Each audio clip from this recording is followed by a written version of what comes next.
chers lecteurs et chers consommateurs, aidez-nous et le réseau Plus que Pro à lutter contre ce cancer que constituent les pseudo-youtubeurs de l'intox et la désinformation qui n'ont d'ailleurs rien à vous apporter.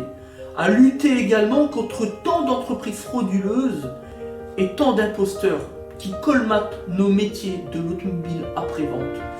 Parce que nous on ne triche pas de calomnie, on dit la vérité. Notre objectif, rétablir le climat de confiance au travers de nos documents vidéo qui permettent de structurer le principe de transparence qui nous est si cher. Faites-nous confiance, abonnez-vous et à tout de suite. Des Autotransact Talange, réseau Plus que Pro pour la défense du consommateur. Donc là on est sur une Peugeot 2008, donc comme d'habitude on fait l'entretien constructeur, donc la révision complète avec l'ensemble des filtres, contrôle sécurité, éclairage, pression des pneus, désinfection du véhicule avec la norme EN 17212, donc une vraie désinfection, pas du bricolage comme on vous vend à peu près n'importe où, et nous travaillons, nous, unique sur le marché avec SNDD, donc l'unique matériel qui est breveté. Donc vous voyez, c'est vraiment une différence par rapport à tout le reste du monde. Donc quand on dit que nous, on parle réellement de désinfection, c'est du sérieux. Voilà. Alors, dans le cadre de ce document, justement, je vais vous montrer, on a un client qui est un bon client déjà. Ça fait longtemps qu'il confie son véhicule et qu'il nous accorde donc sa confiance. Un client qui nous dit, il a un bruit de roulement. Voilà, en roulant. Donc nous, tout de suite, on a fait le point. Et avant même de mettre le véhicule sur le pont, on sait une chose, c'est que récemment, on avait remplacé disques et plaquettes. Il faut savoir que là-dessus, sur les disques à l'arrière, les roulements sont intégrés. Donc déjà, c'est ce qui nous a permis, entre les lignes, d'indiquer au client que je pense plutôt aux pneumatiques. Évidemment, ce matin, on a été l'essayer, ce qui a permis de confirmer notre hypothèse. Mais surtout, quand il est venu sur place l'autre jour, et quand on lui a dit que ça m'étonnerait que ce soit les roulements, parce qu'on a échangé les disques avec les roulements, etc., on lui a dit à tous les coups c'est pneus. Et là, qu'est-ce qu'on fait? Nous, c'est le premier réflexe, le premier geste, c'est qu'on passe la main sur les pneus. Et effectivement, ici, c'est déformé. On le sent, ça fait comme des petits escaliers, comme ça, clac, clac, clac, clac. Donc quand on lance la roue et qu'on met la main à l'intérieur, comme ça, on sent, tac. Donc le truc, la petite astuce, c'est qu'en fait, la déformation du pneumatique, c'est toujours cette partie intérieure dans le véhicule, et jamais à l'extérieur. Alors je sais pas si c'est une question statistique, mais en tout cas, c'est quelque chose qui revient toujours. Voilà, là on n'a rien du tout, mais ici effectivement c'est déformé. Du coup, quand vous roulez, on va avoir un bruit de pneumatique. Alors des fois, on pourrait s'y tromper.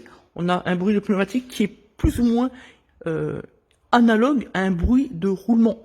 Alors pour la petite astuce, la différence entre les deux, c'est que le bruit de roulement, vous allez l'avoir plutôt déjà une fois que le véhicule roule assez vite, sur autoroute, etc.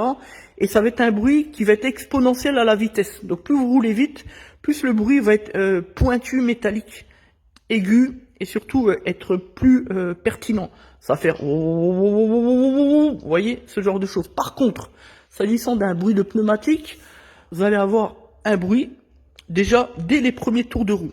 Donc à 2, 3, 5 km/h, vous voyez tout de suite, dès les premiers tours de roue, et surtout quand vous faites des freinages dosés, appuyés, donc du coup on a le pneu qui s'écrase sur la route, et là vous allez vraiment, réellement sentir le...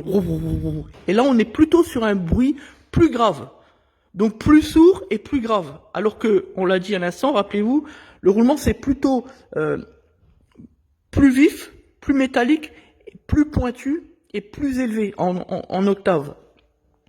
Et surtout sur de la route à vive allure. Voilà la différence donc entre les bruits de pneumatique et les bruits de roulement. Alors une fois, on a un véhicule, donc là c'est plutôt pour les véhicules de sport quand vous avez des pneus larges, et bien quand vous êtes sur l'autoroute, on s'y tromperait. On a un bruit de pneumatique qui est plus ou moins la même chose que les bruits de roulement. C'est-à-dire qu'on va retrouver un bruit presque métallique. Je dirais pas encore métallique, mais vraiment au niveau de la résonance, c'est super trompeur, je peux vous le dire. Nous-mêmes, on s'est quasiment fait avoir. Sauf qu'encore une fois, le geste final, parce que si on est sur autoroute à 130, 150 km/h,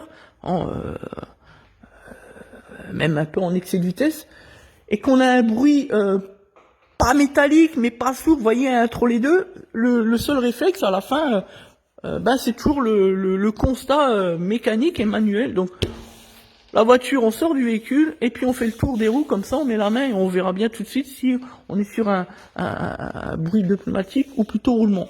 Et s'agissant d'un bruit de roulement, on lève le véhicule comme ça, on lance la roue comme ça, et puis on entend si on a un bruit de roulement. Au pire, on met la main sur un ressort pour entendre et essayer de comprendre si on a une tension ou pas. Voilà, ça c'est la technique pour contrôler les bruits de roulement. Voilà. Merci à tous. Des Autotransact, un réseau plus que pour la défense du consommateur.